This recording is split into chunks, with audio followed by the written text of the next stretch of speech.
자, 이번 시간에 논의 드릴 주제는요, 부동산 활동에 따른 토지의 분류라는 개념하고 건물의 분류라는 개념에 대해서 살펴보도록 하겠습니다.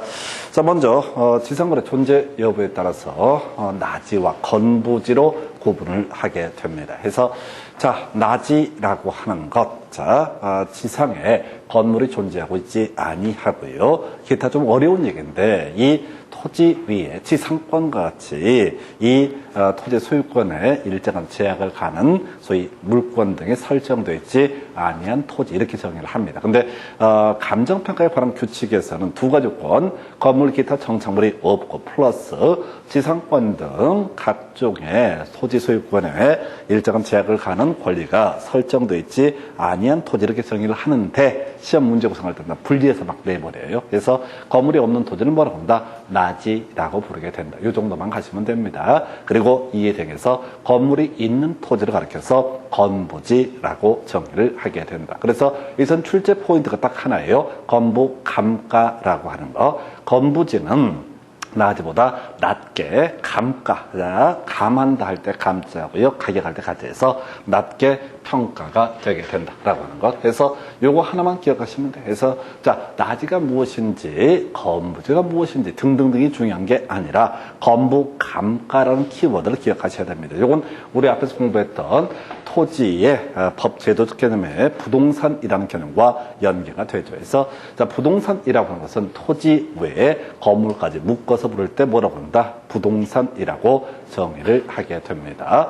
그래서 토지하고 건물은 전혀 별개의 부동산으로 파악을 하셔야 돼. 그래서 어떤 토지가 있고요. 나머지 요건이 동일하다라고 한번 전제해 보겠습니다. 그래서 A라는 토지가 있고 B라는 토지가 있다. 그런데 A라는 토지에는 아무것도 없다. 낮이다. 이에 대응해서 건부지, 이 B라는 토지는 건물이 존재하고 있다. 자, 그러면은 이렇게 가는 거죠. 이 나지라고 하는 것은 앞으로 토지 이용을 함에 있어서 어떤 제약도 없다 이렇게 해석을 해야 되겠고, 건물이 있는 토지의 경우는 이 건물을 철거해야지 토지 이용 방법을 마음대로 결정할 수 있다 이렇게 이제 해석을 하게 됩니다. 그래서 철거 비용이 들어가기 때문에 건부지는 나지보다 더 낮게 평가가 이루어진다. 이걸 이제 묶어서 가시면 안 돼. 토지 건물은 다 별개의 문제로 접근하셔야 돼요. 그래서 나중에 이제 민법 같은 거 공부할 때 그런 거 나와요. 자, 저당권 파트에서 공부하게 되는 게 일괄 경매 청구라고 해서 토지의 저당권을 설정한 상황에서 나중에 이 건물이 지어졌을 때 토지 소유자와 건물 소유자가 동일하다고 전제가 되면 토지의 저당권자는 건물까지 묶어서 일괄해서 경매를 청구할 수 있다. 만약에 토지 위에 건물이 올라가 있게 되면은 토지를 낙찰받을 사람 입장에서는 불편함이 있다고요. 건물 때문에 철거하는 문제 등등등이 발생한다. 그래서 나중에 저당권 할 때 얘기를 하게 될 주제이고요. 어찌됐든 간에 건부 감가라는 키워드 외우셔야 됩니다. 아직 한 번도 안 나온 것 중에 건부 증가라고 하는 경우도 있을 수가 있습니다. 건부 증가라고 하는 것은 건부지가 더 높게 감정평가액이 나오는 케이스를 가리켜서 건부 증가라는 표현을 씁니다. 그래서 이 건부 증가라고 하는 건 어디에서 쓰이는 기법이냐면 그린벨트라고 하는 거 있죠. 그린벨트는요, 우리가 공부할 시험 범주는 벗어나게 되는데 건물을 지을 수가 없는 땅이 그린벨트입니다. 그런데 아무리 낡은 형태의 건물, 거의 흔적도 없는 건물이 있다 할지라도 건축물 대장에 건축물이 있다라고 전제가 되면 나중에 건축법에서 재축이라는 개념으로 거기다 건물을 지을 수가 있어요. 그래서 오히려 건물이 있는 토지가 높게 평가되는 경우도 존재할 수 있지만 다만 우리 공인중개사 시험 16년 동안에는 모든 키워드 딱 하나로 건부 감가라는 키워드로 끝내게 됩니다. 그래서 이렇게 보셨고, 그 다음에 작년에 나왔던 주제가 관점에 따른 분류 중에서 소지라는 것을 갖고 출제 포인트를 삼게 됩니다. 자, 요건 이렇게 가셔야 돼요. 우리 앞에서 토지의 분류라는 개념을 논할 때 기술적 개념의 부동산, 또 경제적 개념의 부동산, 그 다음에 법제도적 개념의 부동산 이렇게 갔던 걸 그대로 대입을 하는 거예요. 그래서 자, 우리가 기술적 개념의 부동산은 외울 때 어떻게 했어요? 연공위안에서 자연, 공간, 위치, 환경이라고 하는 것이 있었지요. 그 다음에 이제 경제적 개념의 부동산은 자산, 자본, 생산 요소, 소비재 이런 식으로 정의했었고, 법제도적 개념의 부동산이라고 하는 것은 토지와 그 정착물, 물론 출제 포인트는 토지에 종속된 정착물이냐, 독립된 정착물이냐, 뭐 이런 것들이 출제 이슈가 됐습니다. 해서 제가 이 관점에 따른 분류할 때 세 가지를 갑니다. 그래서 기술적 개념, 물리적 개념에서 봤을 때 이걸 소지라는 개념이 있다. 해서 자, 개발되기 이전에 자연 상태의 토지, 이걸 뭐라고 한다? 소지라고 해서 30회 때 드물게 나왔던 주제입니다. 처음 나왔어요. 처음 나왔어요. 지금 16년 만에 처음 나왔는데 사실은 이걸 몰라도 나머지 지문이 쉬웠기 때문에 찍어낼 수는 있었던 그런 문제 패턴이 되겠습니다. 소지라고 하는 것이 있고요. 그 다음에 자, 경제적 개념의 법제도적 개념의 부동산이라고 하는 거, 지번을 가진 토지로서 하나의 등록의 단위라고 하는 것을 뭐라고 한다? 필지라고 부르게 됩니다. 그래서 하나의 지번을 가진 토지, 이걸 우리가 그 지번을 단위로 봤을 때 이걸 필지라는 용어를 쓰게 됩니다. 나중에 등기부, 토지대장 등에 등록하는 단위 또는 등기하는 단위를 가리켜서 필지라는 용어를 쓰고요. 그냥 법적 관점에서 봤을 때 필지라는 개념이 나오고, 그 다음에 경제적 관점에서 파악했을 때 획지라고 하는 것이 나옵니다. 그래서 이 획지라고 하는 것은 가격 수준이 비슷한 일단의 토지라고 이렇게 되어 있습니다. 그래서 가격 수준이 동일한 일단의 토지. 우리가 이제 보통 블럭이라는 표현을 많이 쓰게 되죠. 이 블럭, 저 블럭. 그래서 그런 데는 일반적인 관점에서 봤을 때 가격이 비슷하다. 대충 그 안에 여러 개의 필지가 들어가 있다라고 할지라도 이걸 뭐라고 부른다?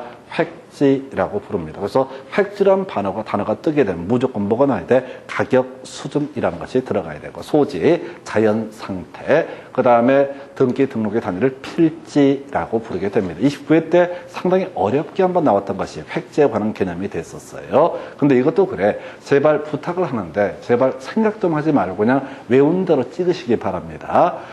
이게 이제 하여튼 잘못하는 분들의 기본 속성이 뭐냐면 외운 걸 찍지 않고 자기가 해석을 해요. 내가 보기에 이 정도면 획지 같은데 웃기고 자빠져 있네죠. 절대 택도 없는 짓거리입니다. 제발 진짜 단순하게 가셔야 돼. 이거는 창의적인 내용을 물어보지 않는다고요. 그러니까 좀 무식하게 공부하는 방법, 이게 제일 나아요. 그래서 좀 이따 우리 문제 보면서 이게 어설프게 공부하면 어떻게 작살나는지 보여드릴 거야. 그래서 공부를 몇 년을 하면 할수록 더 함정에 빠집니다. 그냥 간단하게, 자, 자연 상태의 토지를 소지라고 부르게 될 테고, 법적 관점에서 필지, 경제적 관점에서 가격 수준이라는 키워드를 가지고 획지라는 용어를 쓰게 됩니다. 그다지 어렵지 않아요. 자, 그 다음에 이제 건축 가능 여부 등을 기준으로 봤을 때, 자, 건축된 토지 또는 건축할 수 있는 토지, 나중에 주거용지, 상업용지, 공업용지 등으로 구분하게 된다. 이걸 우리가 택지라고 부르게 됩니다. 주택용지만 얘기하는 게 아니라,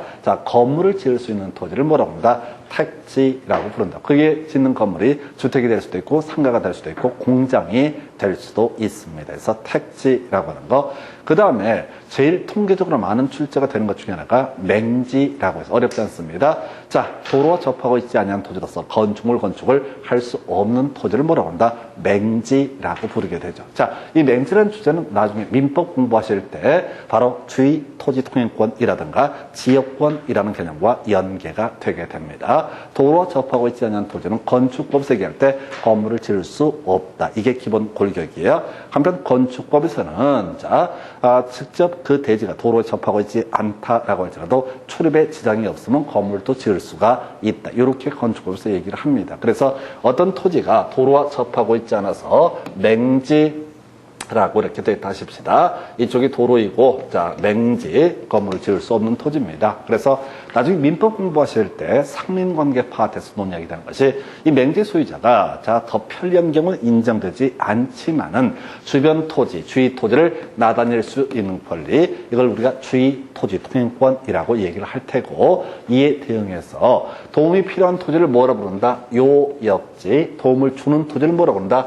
승역지라는 표현을 써서 승역지 일부를 나다님으로써 맹지에서 벗어날 수 있게 되는 거, 이게 나중에 지역권이라는 개념을 논하게 됩니다. 그래서 지역권, 주의토지 통행권 이런 것들 민법에서 공부를 하게 될 주제이고요. 얘는 단순하게 건물 지을 수 없는 토지라고 하는 것이 맹지. 이것도 엄밀히 따지면 타인의 토지에 둘러싸여 있어서 직접 도로와 접하지 아니한 토지 이렇게 막 내는 경우가 있어요. 그리고 건물 지을 수 없는 토지. 자, 엄밀히 따지면 있으면 아니죠. 지역권을 가지고 있거나 또는 주위 토지 소유권을 가지고 있으면 건물 지을 수가 있습니다. 제가 아까 학개론 파트는 분석을 하면 할수록 아사리판이라고 말씀을 드렸습니다. 그냥 이는 그대로 출제가 됩니다. 그 정도까지만 기억하시고요. 부지 좀 어렵죠. 그래서 자, 건축 부지, 하천 부지 등등등 소위 바닥 토지를 총칭하는 개념을 가리켜서 부지라는 용어를 쓰게 됩니다. 이게 일본말 번역한 거다 보니까 깔끔하지 않아요. 건물이 있는 밑바닥 토지를 건축 부지, 하천이 지나가는 밑바닥 토지를 하천 부지 이런 식으로 얘기를 하게 되죠. 그래서 자, 바닥 토지 좀 어려운 거예요. 바닥 토지를 총칭하는 개념을 부지라고 부르게 된다. 해서 택지, 그다음 맹지, 부지 해서 이렇게 건축 등에 관련한 개념부터 한번 확인해 보셨고요.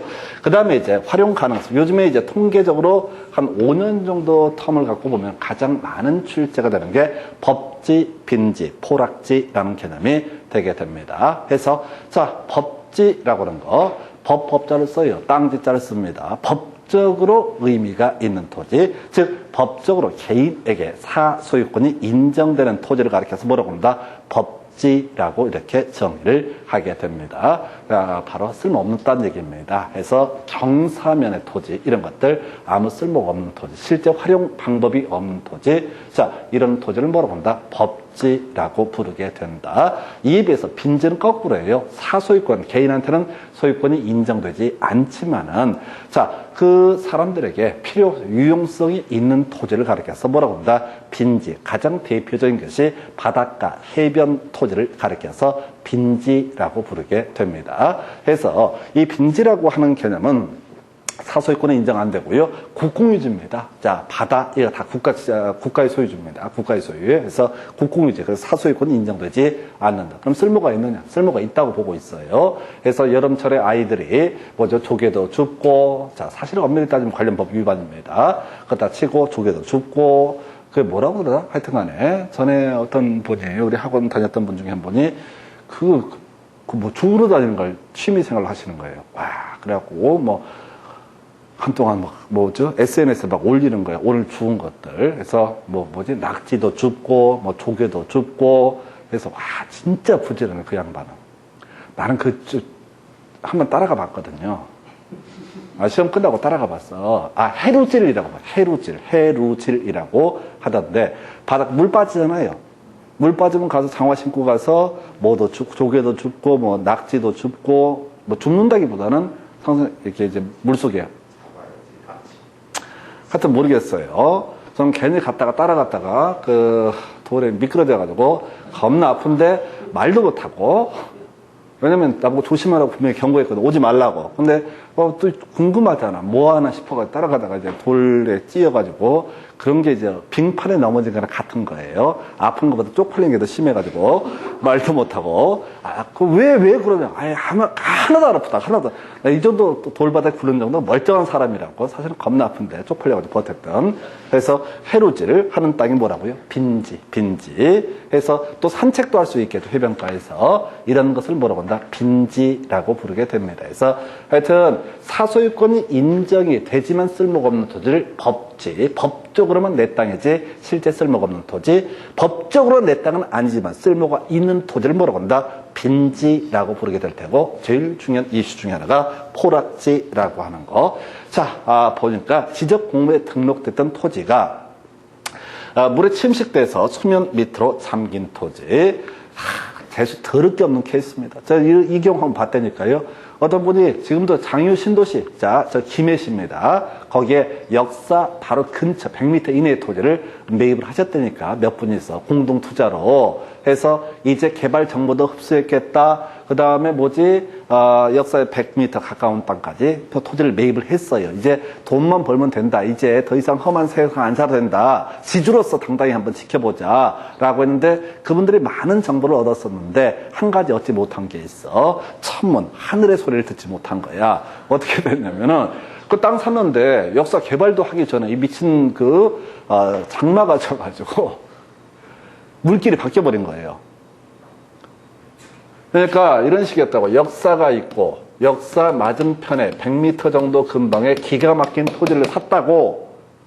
이게 그 몇십억짜리 땅이었다고 그래요. 그 당시 얘기 들으니까. 뭐 소송 때문에 제가 뭐 해결책이 있나요? 근데 또 이제 갖다 법 안 되니까 물어보는 거지. 내가 뭐 아나? 안 됐네요. 이렇게 했지. 그게 뭐냐면 원래 이렇게 하천이 이렇게 흐르고 좋았다고 하천은 물가, 역사 가까운데 얼마나 좋아. 근데 어느 해 땅 사고 나서 몇 년, 1, 3년 개발되기 전에 기다리고 있는데 갑자기 장마가 지면서 물길이 이렇게 바뀐 거야. 그러니까 이제 앞으로 부동산 투자를 하려면은 뭐 개발 정보도 다 좋은데 점집을 꼭 가봐야 돼. 용한 점집을. 그래서 혹시 물길이 바뀔 것은 아닌지 이런 걸 미리 예측을 해봐야 돼. 하여튼 간에 이런 토지를 가리켜서 뭐라고 한다? 포락지라고 부르죠. 그래서 우리가 민법 공부할 때 되게 중요한 이슈로 삼는 것이 물권의 소멸사유 첫 번째 항목이 목적물의 멸실이라는 것이 있게 됩니다. 그래서 내가 이 사람은 이 토지에 대해 소유권을 가지고 있다라고 할지라도 이 토지가 바다 밑으로 잠길 가능성은 제로겠죠. 근데 하천 밑으로 잠길 가능성은 높지 않은데 하여튼 하천 밑으로 잠겨버렸다라고 하면 어떻다? 사소유권은 소멸하게 된다. 그래서 나중에 민법 공부하시다 보면 이 소유권 위에 지상권이나 저당권 등등등이 있었다라고 할지라도 그 물권도 어떻다? 목적물 자체가 사라져버리면 어떻다? 목적물자 그 물권도 소멸하게 된다. 그 얘기를 나중에 민법 파트에서 끊임없이 목적물의 멸실, 자 소유권의 소멸사유, 자 지상권의 소멸사유, 저당권의 어느 쪽이든 간에 목적물 자체가 멸실되게 되면 어떻다? 소유권 등은 소멸하게 된다. 이걸 이름하여 부동산 학계론에서는 포락지라고 부르게 됩니다. 그래서 자, 다 같이 가십시다. 소유권이 인정되지만 쓸모가 없는 토지, 이걸 법지라고 부른다. 그리고 바닷가, 하천가의 토지, 사소유권 인정 안 되지만은 하천이 있으니까 물도 구경할 수 있고 낚시도 할 수 있고 등등등 쓸모가 있는 토지, 내 토지가 아닌 토지, 이게 빈지가 될 것이고, 내 토지였었는데 이 미친 물길이 이 땅을 가로질러 가면서 갑자기 뭐가 돼버린 토지, 바로 자 빈지가 돼버리거나 이런 토지를 가리켜서 우리는 뭐라고 부른다? 포락지라고 부르게 된다. 이렇게 정리합니다. 그래서 특히 요즘에 이제 한참 많이 나왔던 게 빈지하고 포락지 얘기를 갖고 한참 출제가 이루어졌던 사례가 되겠습니다. 그래서 자, 이 정도가 활용 가능성 등을 기준으로 분류해봤고요. 그 다음에 용도 변경 과정을 가지고 논합니다. 자, 대가리 따서 외우십니다. 후전 이진이라고 해서 후전 이진 외우셔야 돼요. 오늘 대가리 하나, 둘, 세 개의 대가리를 따셨습니다. 그 중에 하나, 좀 이따 하나 더 나와 있어요. 그 중에 하나가 아까 제일 처음에 논의했던 대가리가 뭐였냐면 임공관중자감, 임대업, 공급업, 관리업, 중개 및 대리업, 투자자문업, 감정평가업 해서 임공관중자감. 두 번째 대가리가 연공위약이라고 해서 물리적, 기술적 개념의 부동산이라고 나선 자연, 공간, 위치, 환경이라고 하나 연공위환 이렇게 봤었고요. 세 번째 대가리가 바로 이거죠. 바로 자 후전 이진이라고 해서 후보지 전환, 그 다음에 이행지 진행이라고 하는 거, 후전 이진이라고 하는 거, 이게 바로 하나의 대가리 따서 가실 주제. 설명드리긴 할 텐데 시험 문제 구성할 때는 전환이냐 진행이냐 이것만 가지고 시험 문제 쟁점을 구성을 하게 됩니다. 그래서 후전 이진 설명드릴게요. 자, 요거는 설명드리는데 지금 설명드리는 내용 자체가 사실 아무 의미가 없다는 걸 미리 말씀을 드리겠습니다. 해서 우리가 토지의 분류 이런 게 있어요. 임지라고 하는 거, 숲을 얘기하겠죠. 숲이 좀 깎이게 되면 뭐가 되겠어요? 자, 논밭이 돼서 농지라고 하는 것이 될 테고, 농지를 개간을 하거나 등등등 해서 이다 건물을 짓게 되면 뭐가 된다? 건물이 있거나 건물이 존재할 수 있는 토지, 건축할 수 있는 토지인 택지로 전환이 되게 됩니다. 그래서 그래서 어떤 토지의 지금 상태를 보니 예를 들어서 임지에서 농지로 바뀌고 있는 중이다. 그러면 그걸 뭐라고 그런다? 후보지라고 부르게 됩니다. 바뀌고 있는 상태를 가리켜서 농지에서 택지로 바뀌고 있는 상태를 가리켜서 뭐라고 그런다? 이것을 후보지라고 부르게 된다고요. 그래서 그거 봐, 내가 괜히 설명할 것 같았어. 그냥 후전, 전환 들어가면 후보지 이렇게 무식하게 외우는 게 훨씬 싸게 먹혀요. 그럼 또 이렇게만 얘기하면 뭔가 또 알고 싶어요 이렇게 얘기할 것 같으니까 설명을 드리긴 한데 더 서로 후회할 거예요. 어쩔 수 없어요. 제 직업이니까. 그래서 큰 틀의 그림이 바뀌고 있는 것을 뭐라고 그런다? 후보지라고 하는 거. 기억하시려나 모르겠다. 요즘에는 뭐 그런 거 이제 듣는 분 거의 없을 텐데, 그 한양대 이영희 교수인가 하는 분이 썼던 책 이름 중에 하나가 시대 전환의 논리인가 뭐 이런 책이 있었어요. 그래서 전환이라고 하는 것은 큰 스케일이 바뀌는 것을 뭐라고 한다? 전환이라는 뉘앙스를 가지고 있다. 이에 비해서 자 바로 이행지라고 하는 게 뭐냐라고 했을 때 작은 변화가 발생하고 있는 토지를 가리켜서 이행지. 자, 그래서 우리 임지라고 하는 건 듣고 버리십니다. 신탄림이라고 하는 것이 있고요. 그 다음에 용재림이라는 것이 있습니다. 신탄림은 타수탄자예요. 땔감용 나무로 심어둔 토지를 가리켜서 신탄림. 그 다음에 신탄림에 대응해서 자 건물을 짓기 위한 제목 용도로 쓰기 위해서 나무를 심는 토지를 용재림이라고 부릅니다. 그래서 신탄림에서 용재림으로 용도가 바뀌고 있다. 그러면 그 상태를 가리켜서 뭐라고 한다? 이행지라고. 작은 변화니까. 그 다음에 우리가 농지라는 것은 전답, 과수원 등으로 구분할 수 있는데 전에서 답으로, 전에서 과수원으로 바뀌고 있다. 이런 것을 가리켜서 뭐라고 한다? 이행지라고 부르게 된다. 택지는 아까 주거용지, 상업용지, 공업용지로 구분할 수 있는데 주거용지에서 상업용지, 주거용지에서 공업용지로 바뀌고 있다. 그런 경우를 가리켜서 뭐라고 한다? 이행지라고 얘기를 합니다. 그런 상태를 가리켜서. 그래서 큰 틀의 스케일이 바뀌는 것을 뭐라 부르고 후보지라고 용어를 쓰게 될 것이고요. 그 다음에 작은 미적인 변화를 가리켜서 뭐라고 한다? 이행지. 이렇게 설명은 드리긴 했지만은 실제 시험용으로는 뒤에서 지문 보시면 제가 설명드린 게 다 쓸데없는 짓거리야. 전환 들어가면 뭐가 되고 후보지가 되고 진행이란 표현 들어가면 다 이행지 요렇게 단순하게 가시면 됩니다. 그래서 하여튼 우리가 지금 저도 이제 후보지 그다음에 이행지 이런 것들 설명을 드리긴 하지만 최소한 지금까지 시험 문제는 20년 동안은 그냥 스케일 크면 뭐가 되고 후보지, 스케일 작으면 뭐가 된다? 이행지. 근데 그렇게 안 물어봐. 스케일 큰지 작은지. 그래서 법에서 우리가 시험 문제를 구성할 때는 전환이라는 표현은 후보지, 그 다음에 진행이라는 표현은 뭐가 된다? 이행지에서 후전, 이전. 근데 머리 글자 따서 외우는 수밖에 없습니다. 제일 힘들어요. 그래서 제가 따로 이제 머리 글자를 따고 할 때는 이유가 있어요. 그냥 막구잡이로 보고 있으면 계속 헷갈리니까 제 기준으로 봤을 때 짜증나서 그냥 머리 글자를 만들게 되는데 그렇게 많이 만들지는 않습니다. 그래서 후전, 이전 해서 다시 가볼까요? 오늘의 대가리에 대해서 설명을 드리게 되면 첫 번째 임공관중자감. 일단 이게 입에 이렇게 머물 수 있어야 됩니다. 그러면 그 다음에 내용 아실 수 있어요. 두 번째, 자 아까 물리적 개념의 부동산이라고 해서 연공이환, 위환이라고 하는 거. 세 번째 이슈가 되게 될 게 지금 이건가요? 후전, 이진이라고 하는 거. 후전, 이진 해서 후보지는 전원, 이행지는 진행이라고 하는 것. 요렇게. 자, 부동산 활동에 따른 토지 분류라는 개념. 이 외에도 표준지라고 하는 것이 하나 있습니다. 듣고 버릴 겁니다. 표준지는 나중에 부동산 가격 공시법에서 공부하게 되는 그런 개념이에요. 그래서 개별 공시지가의 기준이 되는 토지를 가리켜서 표준지라고 이렇게 얘기합니다. 그러면 공지라고 하는 것도 한번 시험 지문에 구성이 됐는데 듣고 버릴 겁니다. 안 중요해요. 그래서 공지라고 하는 것은 우리 공법 공부하실 때 건폐율 규제라는 개념이 있습니다.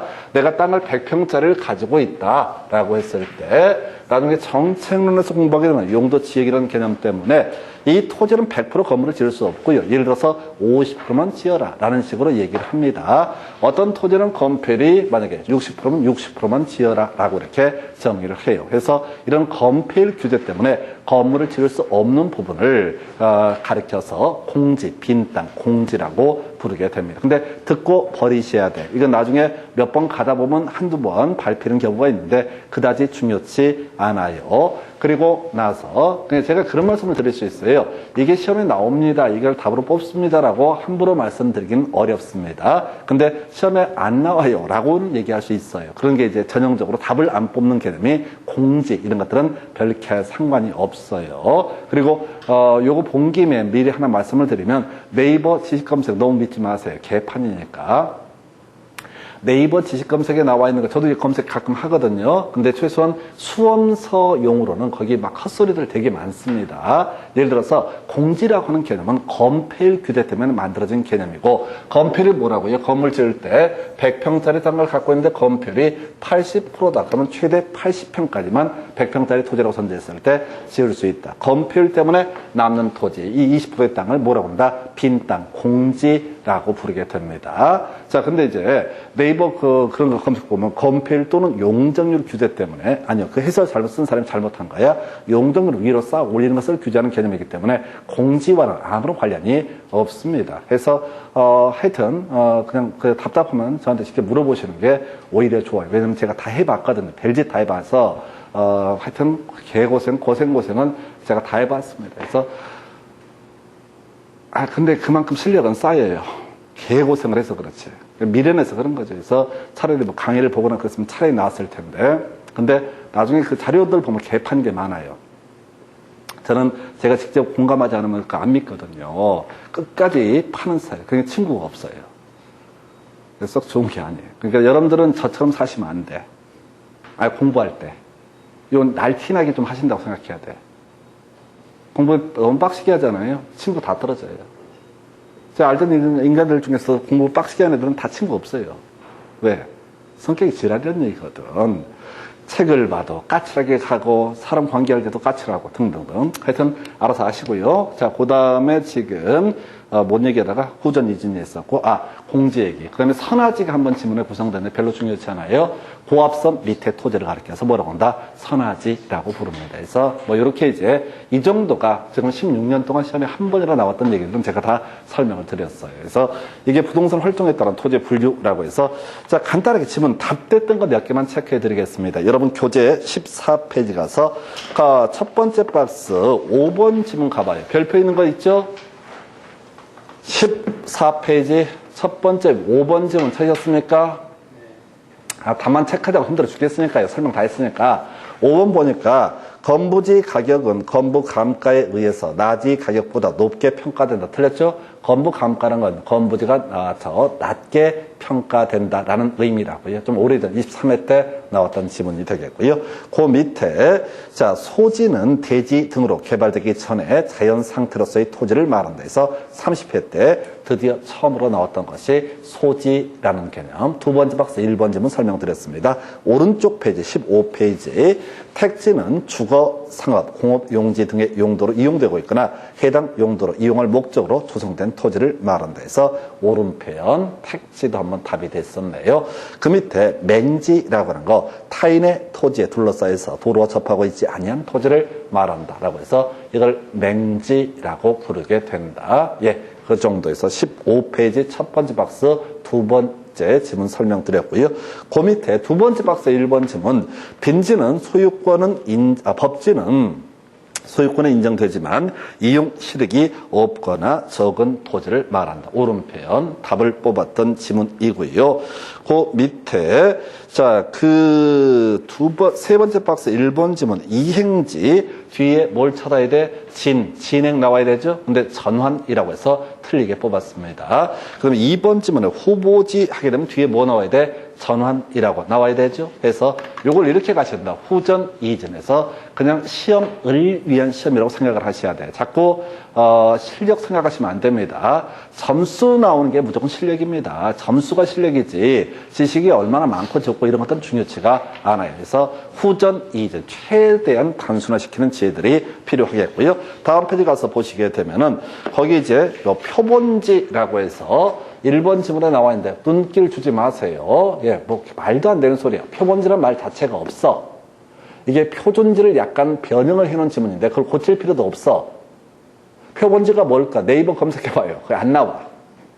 이건 출제위원이 소설 쓴 거야. 혼자서. 그 다음에 2번 공지, 지력 회복을 위해서 정상적으로 쉬게 토지 아니고요. 자, 건축법상 규제 때문에 건물을 지을 수 없는 토지를 뭐라고 한다? 공지. 그럼 지력 회복을 위해서 쉬게 하는 토지는 뭐냐? 이런 걸 쫓아가시면 안 된다고.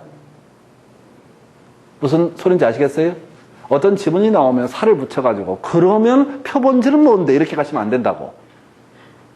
아니, 통계 문제라고, 확률의 문제라고. 여러분들이 양이 많아지면 외우는데 한계가 있거든요. 제가 일 없이 양 줄여놨다고 뒤지게 노력해서 양을 줄였는데, 그래서 수험생들 중에서 또 개의치 않고, 자, 자기 작품, 자기만의 책을 만들어, 그래서 표본지, 별표에서 네이버 검색하면 또 헛소리 나와 있는 것도 100개 쓰고, 웃기지 말라고요. 그냥 기본적으로 가셔야 됩니다. 그 밑에 관련 기출 문제 보니까, 자, 거기 언제? 26회 때, 28회 때 나왔던 문제. 자, 부동산 활동에 따른 토지의 분류 중, 지적공부에 등록된 토지가 물에 침식되어서 수면 밑으로 잠긴 토지 뭐가 됩니까? 포락지라고 해서 답 1번 이렇게 구성을 해야겠고요. 2번 이용 상태에 따른 토지 용어에 관한 설명 틀린 것은 해서 부지라고 하는 것은 자 일정한 용도로 사용되는 토지 소위 바닥 토지를 의미한다 이런 식의 취지고요. 2번 선하지 고압선 아래의 토지에서 옳은 표현 되겠습니다. 3번요 맹지 도로와 접하지 아니한 토지에서 옳은 표현 후보지는 뒤에 전환 나와 있나요? 전환 나와 있네요. 오른편. 5번 질문 빈지 바로 하천으로 변한 토지 틀렸죠? 빈지라고 하는 것은 자 하천으로 변한 토지 등은 뭐가 된다? 바로 포락지를 의미하게 된다. 그래서 지금 출제하는 기술을 보셔야 돼요. 26회, 28회 때 결국 포락지라고 하는 것을 갖고 똑같은 문제를 냈다는 거 눈치채셨어요? 1번, 2번 문제 결국 같은 문제라는 거 눈치채셨어요? 26회 때는 정의를 설명하고 이게 뭐냐라고 해서 답을 포락지. 그리고 28회 때는 출제지 똑같은 문제 되게 민망하잖아. 그래서 지문 4개를 쓸데없는 소리를 쭉 깔아주고 나서 포락지의 정의를 바꿔지 빈지라고 해서 틀리게 뽑아준다고. 그래서 제가 부탁을 드리는 게 답이라도 똑바로 외우자 이 결론. 답이라도. 근데 이렇게 순서 바꿔놓으면 또 이제 움찔한다니까 사람 마음이. 그잖아요. 중간에 잘 모를 얘기 나오면 또 가슴 막 설레고, 아씨, 내가 공부를 좀 더 열심히 할 걸 가서 막 뒤지게 반성하고. 그러시면 안 돼. 알고 있는 그 얄팍한 몇 개의 지식을 갖고 합격을 했을 때 기쁨이 2배, 3배입니다. 책을 다 외우셨는데 합격을 했으면 하나도 안 기뻐요. 너무나 당연한 거니까. 행복은 그 성적 순이 아니고 합격 순이에요. 합격 순. 해서, 제가 전에 한번 제가 지금 봤던 분 중에 제일 감동적인 합격하신 분. 3문제가 부족했어요. 시험을 보셨는데. 가답안 나왔을 때 3문제 부족. 그리고 그의 이 신청 중에 받아들여진 게 3문제야. 그 3문제가 자기가 다 걸렸어. 와우. 그때 그분이 23회 때 그분이었어. 23회 때. 그분이 그의 제일 행복했던 분이야. 진짜 기적이잖아요. 그 11월 말에 발표하거든요. 그 합격자 모임 이런 거 할 때, 그날 합격자 모임을 갔는데 그 학원에서, 와우, 그냥 어떤 아저씨는 입이 째져 있어, 그냥. 저는 모르죠. 사정이 어떤 사정인지. 근데 이제 사회자가 소개를 시켜주는 거. 오늘 가장 기쁘실 분 해서 3문제, 마이너스 했는데 3문제 걸려가지고, 다 걸려가지고 합격하신 분. 뭔 얘기하고 있어요? 답을 찾아가시라고, 답을. 그런 사고가 없으려면 최대한 단순하게. 그러니까 우리가 이걸 쭉 분석을 하면서 전반적인 출제 트렌드라고 하는 게 거의 물반 고기 반이라는 거예요. 회차가 바뀌고 문제 유형을 바꾸고 포장을 바꾸긴 하지만 답이 되는 것들은 거의 변화가 없습니다. 그래서 그게 숙달이 되시게 되면은 그 다음에 나머지 이슈들을 한두 개 살을 붙여가는 방식으로. 자, 이게 부동산 활동에 따른 토지 분류. 무조건 1년에 한 문제 거의 구성되는 영역이 되겠습니다. 자, 이제 건축물의 분류에 대해서 설명을 간단하게 드리겠습니다. 자, 이 건물의 분류라고 하는 건 사실 좀 그래요. 뭐가 그러냐면 27회 때 부동산 학계론에서 한 문제 출제가 됐었고요. 그 후로 출제가 되고 있지 않습니다. 자, 그래서 이 건축물의 분류라고 하는 것은 사실은 어디 가서 나중에 공부를 해야 되면 2차 과목 부동산 공법 건축법 파트에서 공부할 주제입니다. 그래서 자, 우리가 지금 이제 토지 분류라든가 건물의 분류 뭐 다양한 기준들이 있을 텐데 우리 건축법에서는요. 건축물을 무려 30개 그룹으로 분류합니다. 이걸 이름하여 용도군이라고 이름을 붙이게 됩니다. 그리고 그걸 안전도에 따라서 9개 그룹으로 분류를 합니다. 이걸 시설군이라고 부르게 돼요. 그래서 건물을 가장 크게 분류하면 몇 개? 9개 그룹. 그 다음에 그걸 세분하면 30개 그룹, 그걸 더 세분하면 수천 개로 구분을 할 수가 있습니다. 용도를 기준으로 봤을 때. 해서 오늘 이걸 다 외울 건 아니고요. 그냥 맛만 보시는 거예요. 이건 주로 2차 과목에서 건축업할 때 주로 설명드릴 주제이고, 만약에 이게 이제 1차만 하실 것 같으면 뭐 수틀리면 이제 버려도 좋을 만한 주제, 어려운 주제니까 외울 양이 너무 많기 때문에. 근데 지금 제가 설명을 드린 취지는 2차까지 다 한다고 쳤을 때 공법할 때 워낙 힘드니까 그냥 한 5분 정도만 할애해서 한번 보시고 또 돌아서면 잊어버리고 또 반복하고 이렇게 하면 되게 좋을 것 같습니다. 그래서 자, 건물의 종류 먼저 9개 시설군 순서 외우셔야 됩니다. 그래서 대가리 따는 수밖에 없네요. 그래서 자산 전문 영교 건조고요. 다만 학기로만 생각하면 이거 안 해도 됩니다. 근데 나중에 2차 공법에서 워낙 중요한 주제니까 자산 전문 영교 근주 그해서 자동차 관련 시설군, 산업 등의 시설군, 전기 통신 시설군, 문화 및 집회 시설군, 영업 시설군, 교육 및 복지 시설군, 근린 생활 시설군, 주거 업무 시설군, 그리고 마지막이 그 밖에 시설군, 이렇게 해서 자산 전문 영교 근주 거의. 자, 그냥 맛만 보시는 거야. 오늘 한번 들어두시고 공법할 때 몇 번 하게 될 겁니다. 그래서 다시 건축물의 종류에 따라서 안전도를 기준으로 위에 있을수록 안전도가 높고 밑에 있을수록 안전도가 약하다라는 의미를 가지고 있는 게 자산 전문 영교 근주 이렇게 타이틀을 잡습니다. 그래서 자동차 관련 시설군, 산업 등의 시설군, 자 전기 통신 시설군, 문화 및 집회 시설군, 영업시설군, 교육 및 복지시설군, 근린 생활시설군, 그 밖자 주거업무시설군, 그 밖에 시설군 해서 건축물이 이렇게 9개 구로 분류가 됩니다. 그래서 한 번만 더 자산 전문 영교 근주 해서 자산 전문 영교 근주. 자, 요거 외워두시면 나중에 진짜 부동산에 있어서의 전문가 같은 느낌을 줍니다. 왜? 토지의 종류를 얘기할 때 나중에 용도 지역이라는 걸 무조건 논해야 되고요. 건물의 종류를 얘기할 때 항상 이 30개 중에 어느 하나의 용도군, 이 얘기가 항상 전제가 되거든요. 그래서 건물이라고 해서 3층짜리 건물이다. 이거 얼마짜리? 부럽다. 너네 아빠 3층짜리 건물이기 때문에 이렇게 무식하게 얘기하면 안 돼. 평수? 아니, 별로 중요치 않아요. 건물의 종류가 제일 중요합니다.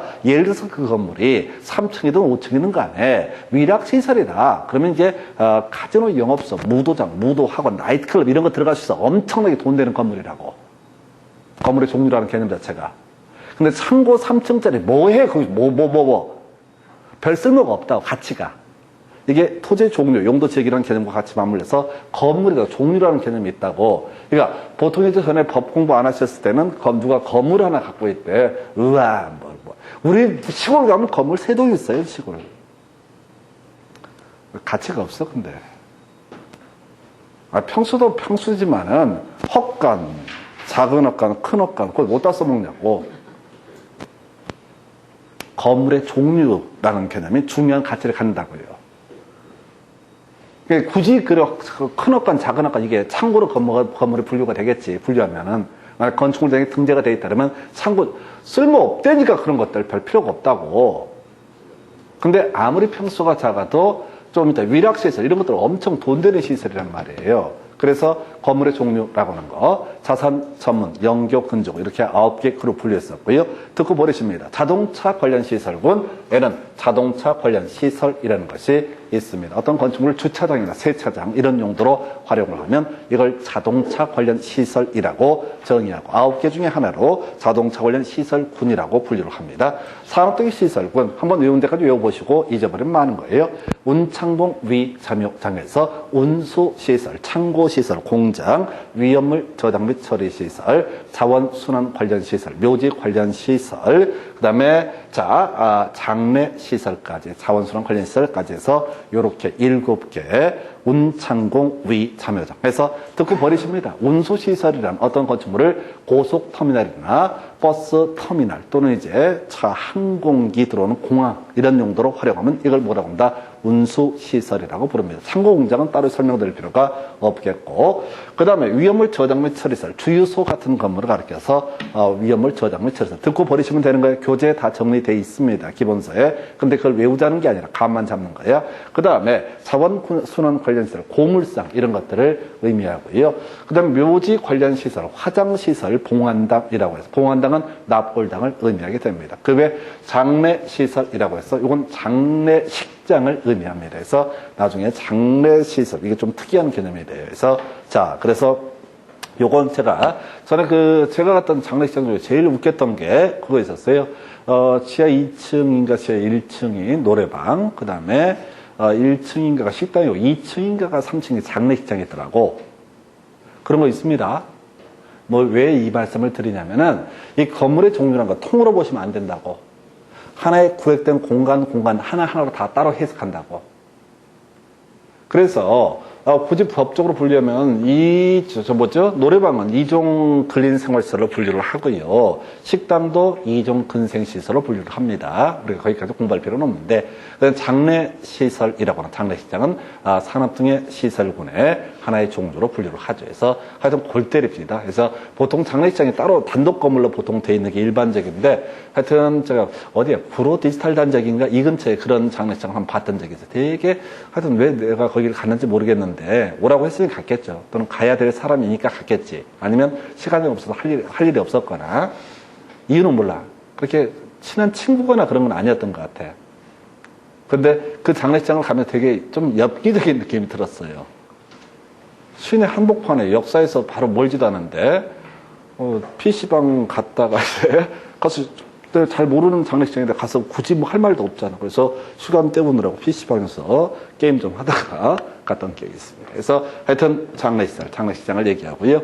전기통신시설군, 전기 관련해서 발전시설, 통신 관련해서 방송통신시설 해서 전화국, 전신전화국 이런 것들이 지금 이제 방송국까지 발전소를 발전시설이라고 부릅니다. 문화및 집회시설, 이름 똑같아요. 문화및 집회시설, 종교시설, 위락시설, 관광휴게시설에서 말만 들어야 돼. 이름 똑같으니까 문화및 집회시설은 문화및 집회시설, 전시장, 공연장, 동식물원 이런 것들이 이슈. 그 다음에 이제 종교시설은 대형 교회 사찰 등을 의미하게 됩니다. 그리고 위락시설이라고 하는 거, 이게 카지노 영업소, 무도장, 무도학원이라고 하는 거. 이 무도학원은 춘배원학원 얘기하고요. 무도장은 나이트클럽 같은 걸 얘기합니다. 이런 게 돈 되는 건물이고, 주로 상업적이면 입지 가능합니다.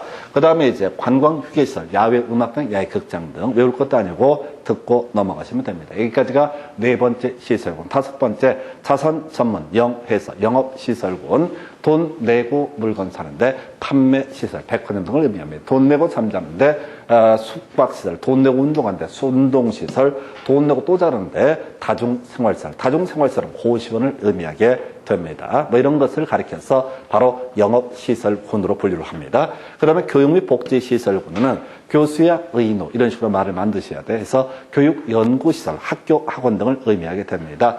그 다음에 이제 수련시설이라고 해서 수련시설이라고 하는 유스 호스텔 이런 게 아주 오래전에 한번 문제 구성이 됐었고요. 개로는 아니고. 그 다음에 야영장 시설 새롭게 등장했었고요.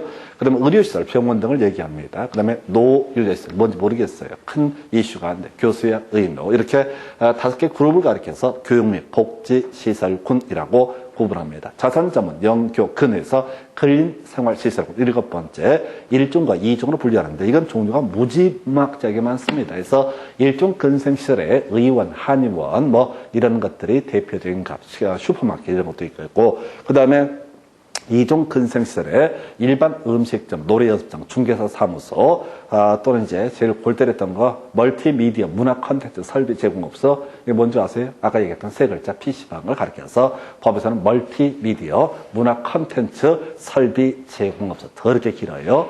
16글자가 제가 세봤어요. 멀티미디어, 문화 콘텐츠 12글자잖아요. 그 다음에 설비 제공업소. 하여튼 간에 이제 애들이 법을 제대로 공부하게 되면 PC방 한번 가려면 엄마한테 더럽게 길게 해야 돼요. 그래서 뭐라고? 엄마 멀티미디어, 문화 콘텐츠 설비 제공업소. 엄마가 전화질 하더라고요. 제가 PC방 있을 때 꼬맹이 들어가서 PC방 하다가 애들이 아는 거야. 그래서 엄마가 어디야? 라고 문자를 보내가 전화를 하지 않습니까? 그럼 항상 애들이 뭐라고 하는지 아세요? 예, 도서관 옆에 이렇게 막 뛰어가고 엄마 도서관이요. 그래서 그럴 수밖에 없는 게 그 단지 안에는 그 옆에가 도서관이었거든.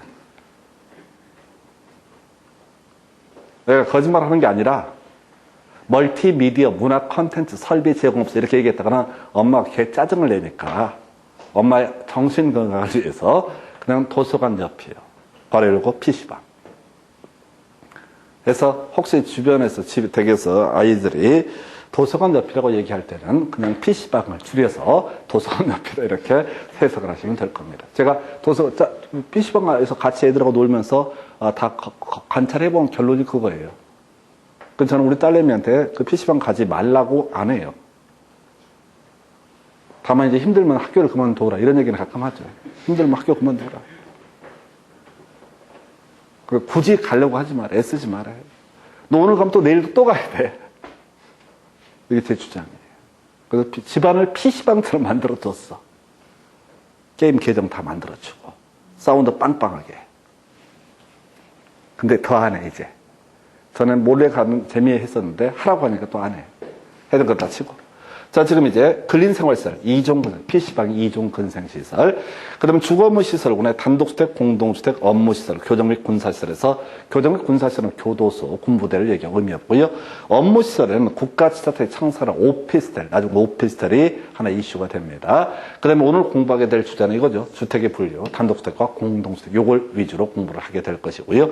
그 다음에 그 밖의 시설군의 동물 및 식물 관련 시설, 축사, 작물 재배사, 이런 것들 얘기합니다. 그래서 자, 오늘 이제 처음으로 이제 건물의 분류에 대해서 공부하신 분도 있을 텐데 그냥 듣고 토지의 분류라는 개념도 있고 법에서 건물의 분류라는 개념도 있다. 근데 그럼 학계론에서 출제 포인트는 뭐냐라고 했을 때 주택의 분류라고 해서 건축법상 주택과 주택법상 주택을 한꺼번에 지금 이제 비교를 해 드릴 텐데 이건 나중에 공법에서 필요해요. 그러나 우리 학계론 파트에서는 지금까지 시험 문제 100% 답이 다종주택입니다.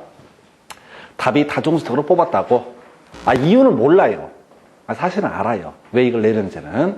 이게 건물의 용도 분류가 지금 제가 정의를 하기를 소유자 한 명인 단독주택이라는 용도구에는 협의의 단독주택이라는 개념이 있다. 협의의 단독주택은 뭐냐면 시골 마을에 농어가 주택 있지 않습니까? 농촌 마을에 주택 있잖아요. 소유자 한 명이잖아. 그런 걸 우리가 뭐라고 한다? 단독주택이라고 부릅니다. 따로 설명을 안 해. 법에다 시골 마을에 주택 이렇게 정의할 수는 없잖아요. 아예 정의를 안 해버려. 그러니까 소유자 한 명인 주택 중에서 다중 다가구 공간이 아니면 그걸 뭐라고 한다? 단독주택. 이런 식으로 법 체계를 만들어놨어요. 자, 다중주택. 그냥 우리가 현실적으로 많이 쓰이는 게 하숙집이라는 개념이 다중주택입니다. 하숙집을 가리켜서 뭐라고 한다고요? 다중주택. 물론 시험용으로 갔을 때는 3층 이하에 330 이하라고 외우시면 됩니다. 3층 이하에 330 이하. 이게 뭐가 된다? 다중주택. 다가구주택은 원룸이라고 생각하시면 돼요. 3층 이하에 660 이하만 외우시면 지금까지 문제를 다 풀 수 있습니다. 공관은 청와대 뭐 이런 것들을 가리켜서 뭐라고 한다? 공관이라고 부르죠. 이게 건축법상 단독주택의 분류. 한편 공동주택은 아파트, 연립, 다세대, 기숙사 네 가지로 분류합니다. 아파트 제일 쉬운 거 5개층 이상이 주거 용도로 쓰이는 건물을 가리켜서 아파트라고 정의합니다. 그럼 법적 상식으로 보셔야 돼. 건물 지을 때 무슨 아파트로 이름을 붙인다고 해서 아파트가 되는 게 아니라 5개층 이상이 주거 용도로 쓰이면 어떻다? 아파트라고 정의합니다. 한편 4층 이하에 660 이하가 되면 다세대, 4층 이하에 660을 초과모가 된다. 연립이라고 정의를 합니다. 그냥 이렇게 외우고 계시면 되는 거예요. 이게 현실적으로 뭐냐 이런 거 얘기하면 안 돼. 가끔 보면은 요즘엔 그런 용어 잘 안 쓰던데 옛날에 무슨 연립 이런 거 있지 않습니까? 그거하고 연립주택은 전혀 별개 문제예요. 우리 건물 보게 되면 특히 이제 좀 소형 건물들, 상대적으로 소형 건물들을 보게 되면 무슨 텔 뭐 이렇게 이름을 붙여놓은 경우가 있다고.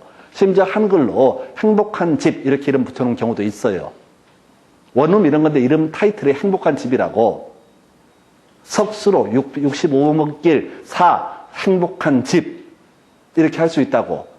그 행복한 집이니 뭐니 이런 것들은 건축물 등에 건축주가 마음대로 이름을 붙이는 거야. 그래서 법상의 개념하고 행복한 집하고 무슨 테라고는 아무 상관이 없어.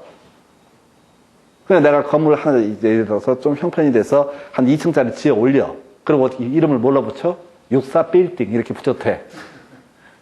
여의도에 63빌딩, 내가 사는 안양에는 64빌딩. 아니, 그냥 그렇게 무슨 로 몇 번 길 64빌딩이라고 내가 이름 붙이는 걸로. 그걸 끝나는 거라고요. 그래서 자꾸 문제가 되는 게 아파트 이름 바꾸는 경우 있지 않습니까? 전에 주공 아파트 이렇게 했다가 좀 낡고 한 15년, 20년 지나고 나니까 좀 없어 보이잖아. 느낌상 낡은 느낌을 준다고. 어차피 페인트 칠할, 그 장기수선 충당금으로 페인트 칠해야 되잖아요. 그럼 요즘에 브랜드인 뭐를? LH 아파트. 바꿀 수 있습니까? 바꿀 수 있습니다. 왜? 건축물 명의는 입주자, 소유자들이 결정하는 문제니까. 그건 제일 짜증나는 그런 거지. 힐 스테이트. 최근에 나름대로 현대에서 만든 아파트 브랜드야.